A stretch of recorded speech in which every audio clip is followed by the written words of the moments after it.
Alright, so I'm going to be showing how to open up and disassemble this HP Envy x360 2-in-1 laptop model 15-ew1073cl. Alright, we're going to be using a T5 or Torx 5 screwdriver to remove the screws from the bottom.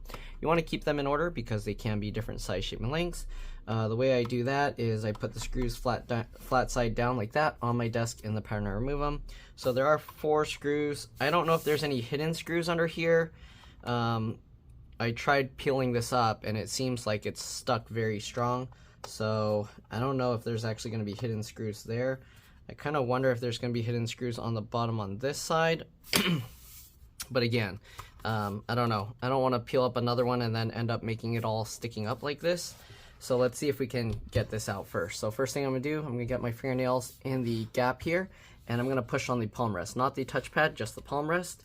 Okay, and let's see if we can pop this out. It seems like it's popping out. I'm going to be careful not to push on the on the touchpad because I don't want to break that. Oop, the computer's turning itself on, so let me make sure to turn it off.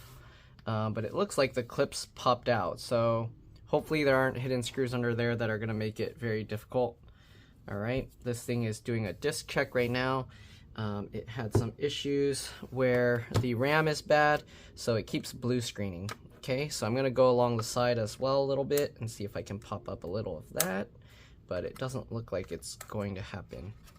So let's see. So it looks like we can get the bottom middle out, and let's try and work our way down, and you can see it's blue screening and it's giving a security initialization failed. Anyways, we're gonna have to shut this off, but I guess we'll wait because it's doing its own thing. Alright, and let's see if I can turn it off. I think it's turning itself on. It's gonna keep turning itself on, it looks like. Anyways, now that we have this gap here, I'm gonna just work my way up the side, and let's see if we can pop the clips out. Okay, so it looks like the clips are popping. I'm gonna pull up from the middle and pull down a little to kind of get the case to kind of flex this way. It doesn't feel like there's any hidden screws, at least under this side. So I feel bad now because I pulled up that little plastic bit and I think it's going to permanently be sticking up like that. Okay, we're going to pull up the case and I'm sliding my fingernail along. So you can see it's just popping out.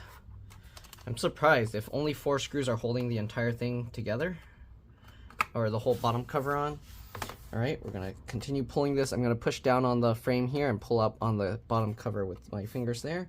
And again, slide my fingernail here and see if we can pop up the clips here. Okay, looks like it's kind of working. Obviously, you can use plastic pry tools. You don't need to use fingernails, but I use what I have on hand. Get it?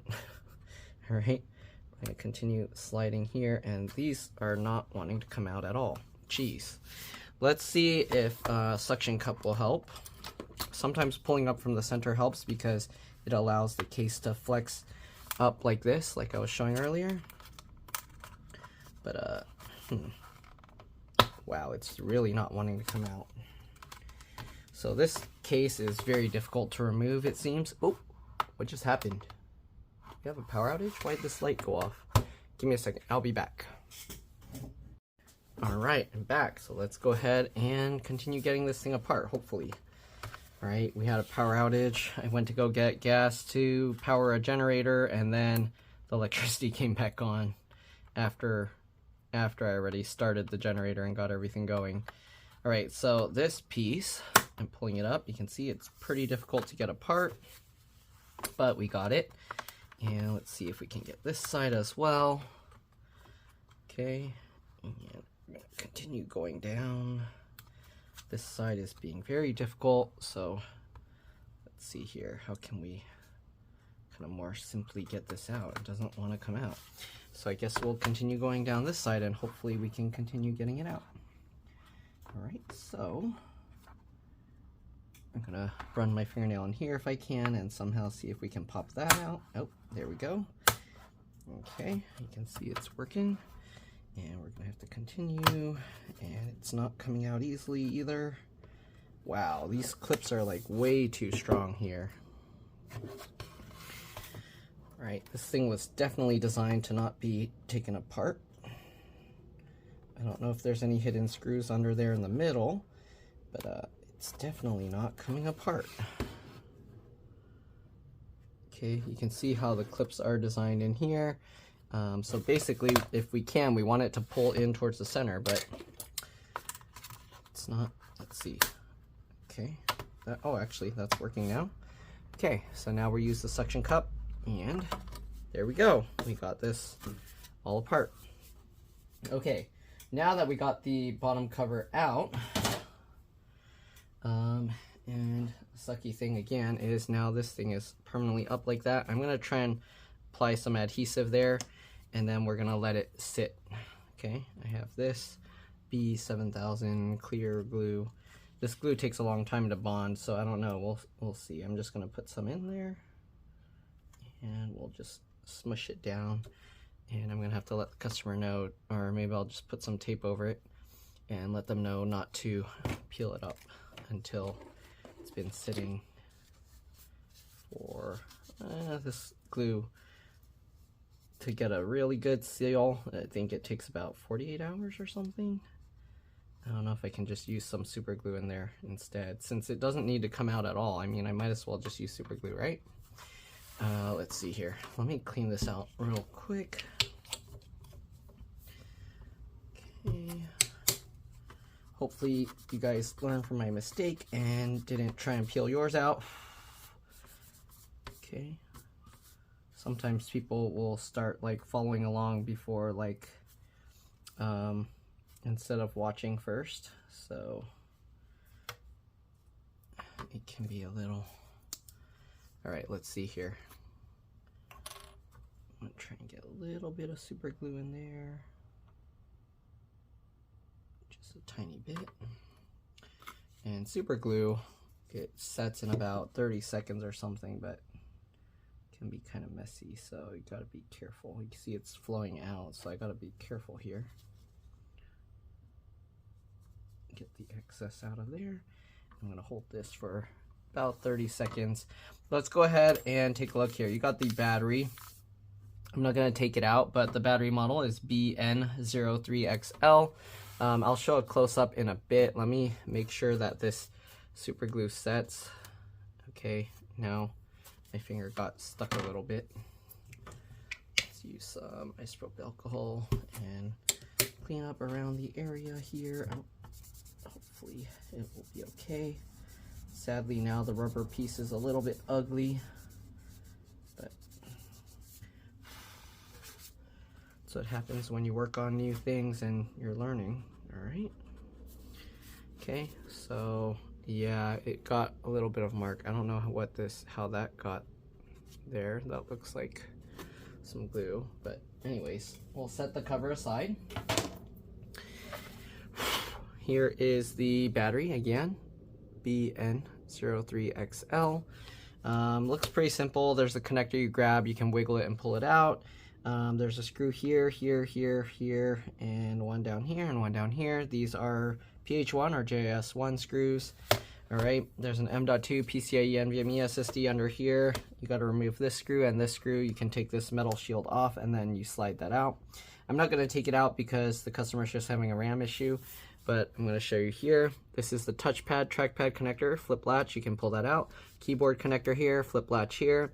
Keyboard backlight, flip latch there. Wireless card here. I don't know why, but they're making these wireless cards diagonal now. You got a fan here. It looks like on some models they'll have two fans, but this is just a space holder. CPU's right here, soldered to the motherboard. You got two connectors here. One is for the touchscreen and one's for the LCD. I'm not 100% sure which is which, but this says LCD here, so probably that's for the screen. And this is probably for the touchscreen, maybe the cameras and sensors in the top. All right. You have this little connector here for this. I don't know what that's connecting. It looks like the whole board is like all attached, so I guess maybe they put a little hole or slit there and it doesn't have enough wiring, I guess, internal traces, so they did that.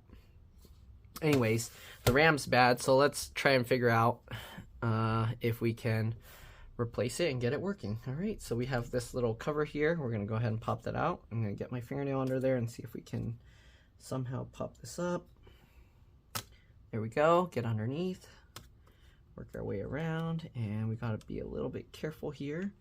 Okay, so this whole thing can flip up like this. You can see there's 2 sticks here. If you want, you can peel this all the way off. All right, make sure the computer is off. Oh, it's still on. So let's turn this off completely. Can I just shut it down? Here we go, turn off. All right, so make sure you turn it off. Obviously. All right, then we gotta pop the RAM out. I'm gonna test 1 stick at a time. Sometimes the RAM is okay, but it's just dirty. So I'm gonna like wipe this. I know somebody's gonna say, why are you wiping it with your hand? Or the oils are gonna mess it up and whatever and all this. Don't worry, it's not gonna kill it. I mean, the RAM's already bad. Okay. All right, let me get my USB drive. I'm gonna run mem test on it to see how the RAM's doing. Let me grab that. I'll be back. All right, I'm back. So we have mem test on this USB.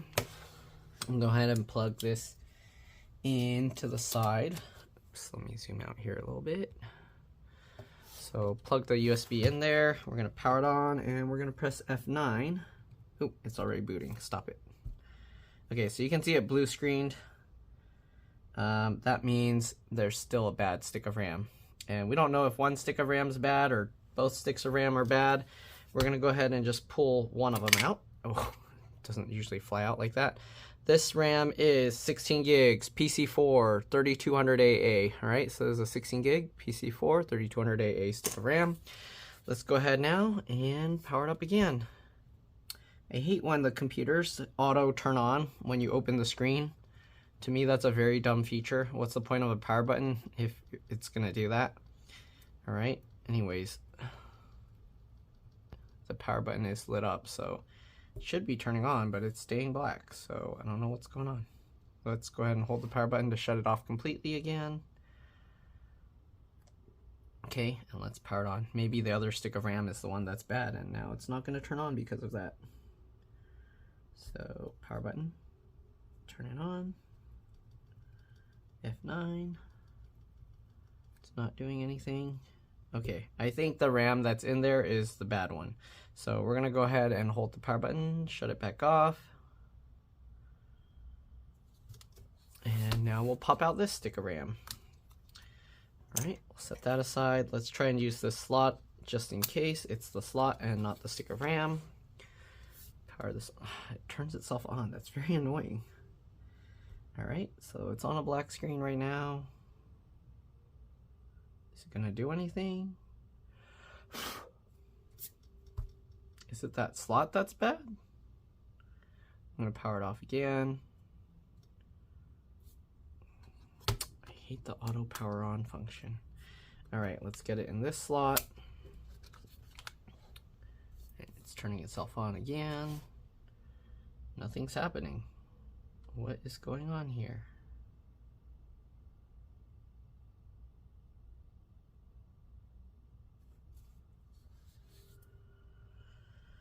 Let's see.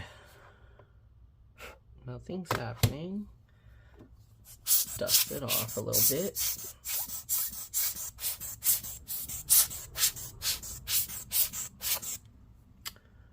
Nothing is happening. I hear the fan spinning up.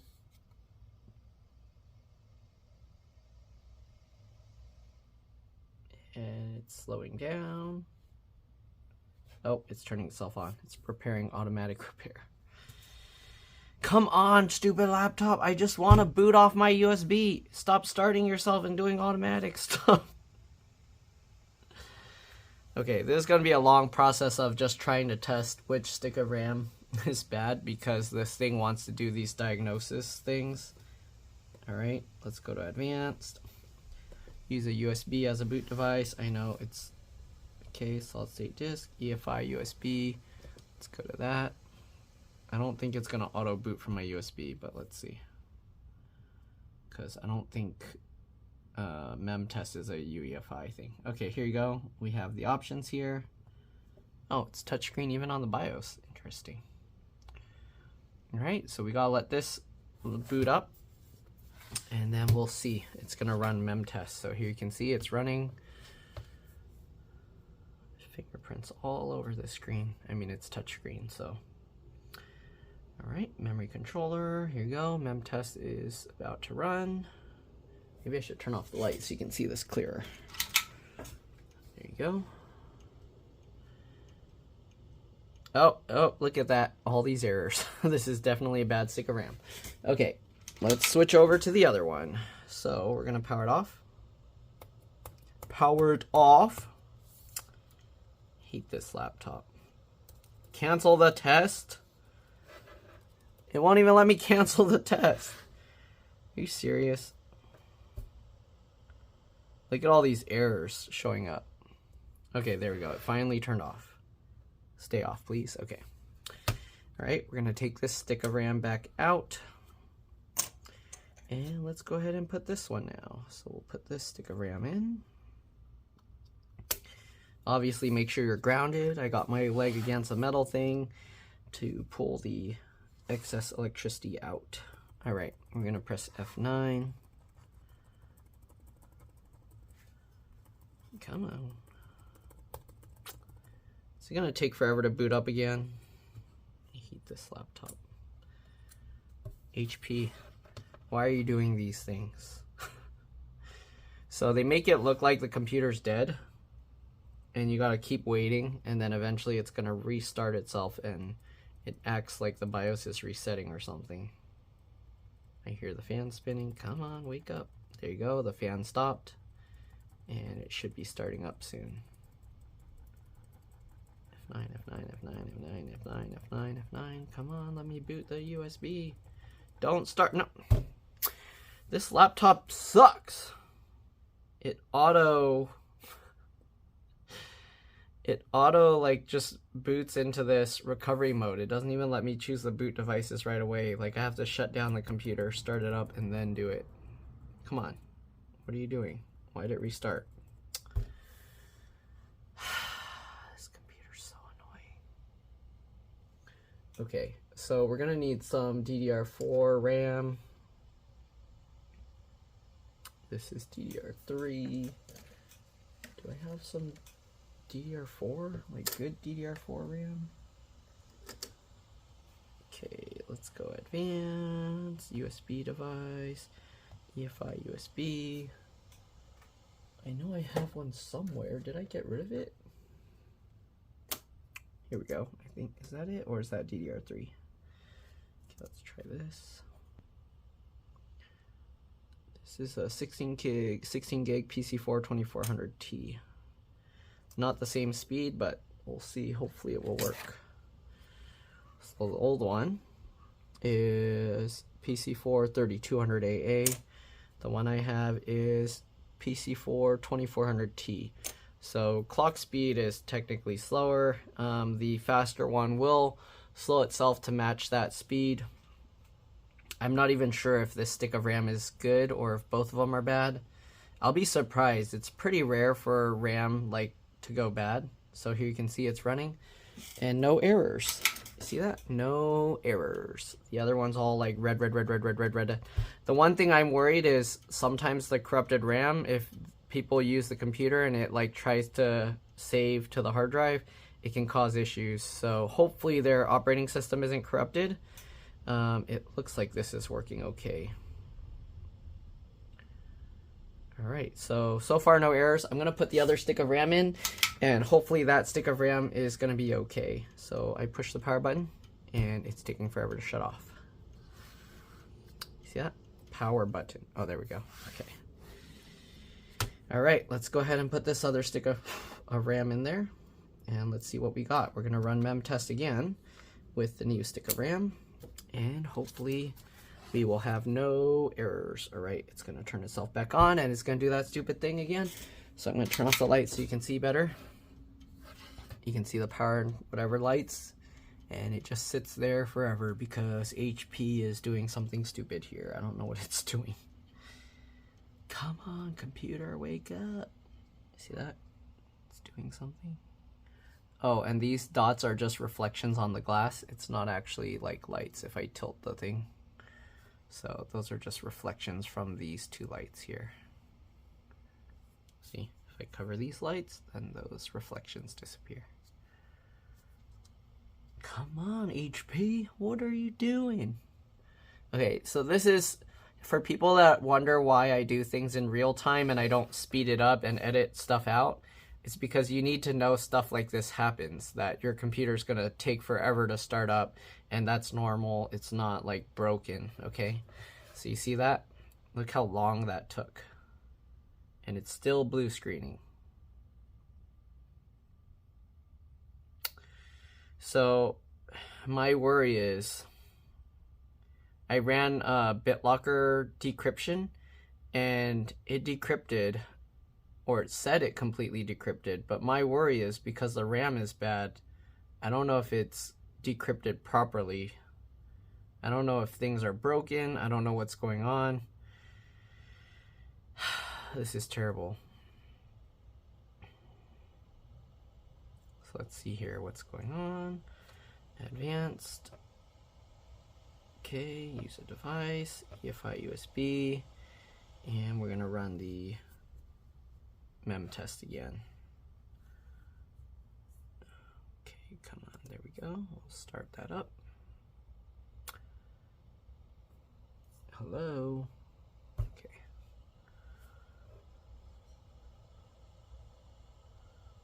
I don't know what they're doing with their operating system here, but it's very annoying. Anyways, I'm gonna let mem test run until it completes. It's gonna run for a long time. I'm gonna let it go to 100% at least once, just to see if it passes without any errors. Depending how much RAM you have, that can take a very long time. So yeah, I'm gonna let that run. You can see pass 8%. So far, no errors, and yeah, we're good. So you can see 31.7 gigs of RAM, 18.0 gigabytes per second, and it's testing the patterns and whatever. So it's running at PC4 19200 DDR4 2400 megahertz. All right, running Samsung. So we'll see, but so far, no issues. All right, so we'll let this run, and if it has no errors, we're pretty much good. I'll show you putting the cover back on, and I don't know if I'll be able to get the operating system running again the way it is because it kept crashing with the bad RAM.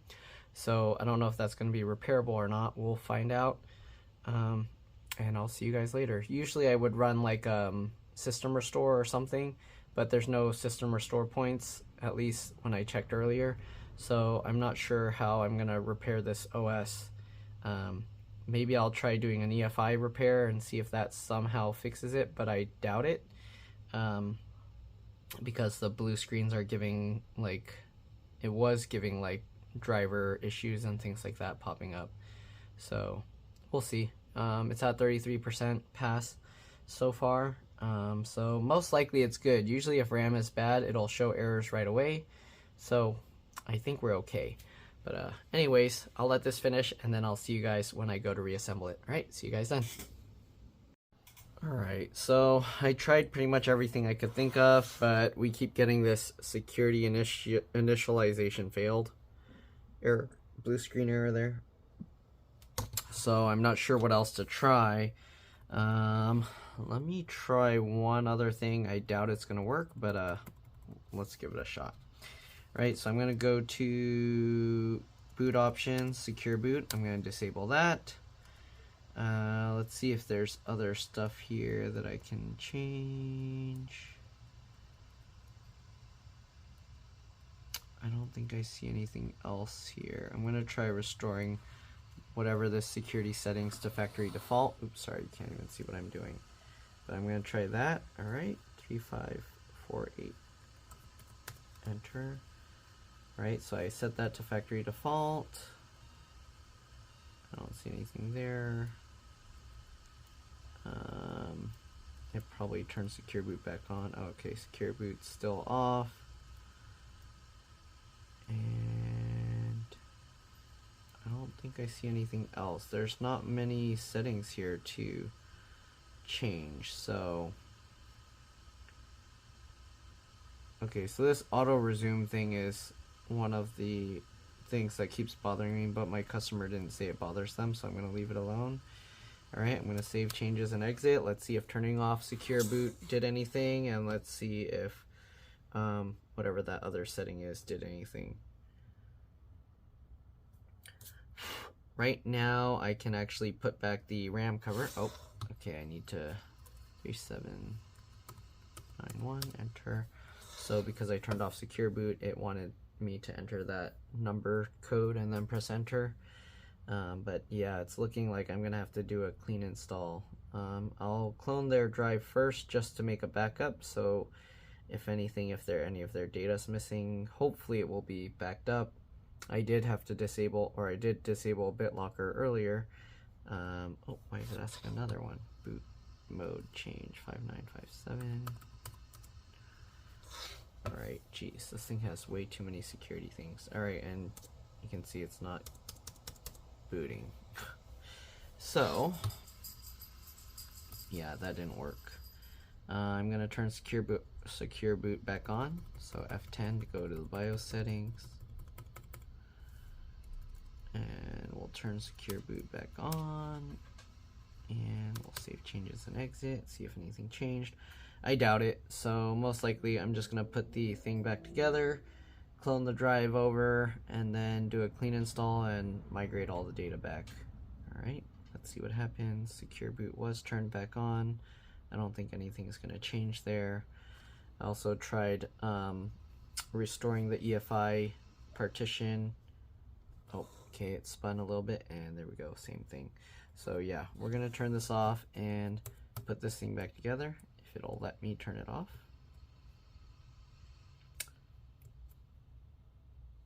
Stop trying to boot. I'm gonna press F9 to go to the boot options, since it won't turn off. Right, it's not turning off. Okay, boot options. Now let's turn it off. I'm gonna force turn it off. All right, there we go. So what we're gonna do, we'll put this metal cage thingy back on top. It's not really necessary. If you lose this, don't worry about it, but it was in there, so let's go ahead and put it back. I'm just gonna line this up with the little things here. I'm not sure what this little connector is here. I think this is for the other fan, but there's no fan there, so. Okay, line that up. The edges of the thing will get pinched in place to help hold it down. And yeah, let's stick the adhesive back down. Technically, this laptop is still in warranty, but the customer said they needed it back as soon as possible, which is why we opened this thing up and we're doing this. All right. So anyways, this had Windows 11 on it. We're gonna get this piece back in place. Again, all it is holding it is a bunch of clips. So we're gonna clip all this back down. Okay. Get all those clips re-engaging. Go all around. Clip the middle as well. Okay. And we're gonna go ahead and now just put all the screws back in. The two screws towards the hinge area are longer, so if you did somehow mix them up, keep that in mind. And yeah, not really much else to it. Hopefully this video helped you guys out. If it did, please make sure to like, comment, subscribe, share my channel with others so that they can learn how to upgrade or repair their device as well. And if it helped you save a bunch of money, please consider contributing a little to the channel. Every little bit helps and allows me to continue making these videos for a living. If you can't help out that way, it would help out a lot if you could watch a few of my other videos and then like and comment on those as well, because that's what the algorithm likes to see. Other than that, that's pretty much it. I have like a special booting USB drive that I can clone the drive with. But yeah, it's a expensive software. Anyways, other than that, I'll see you all in the next one. Thanks for watching, and let's drop this. Bye.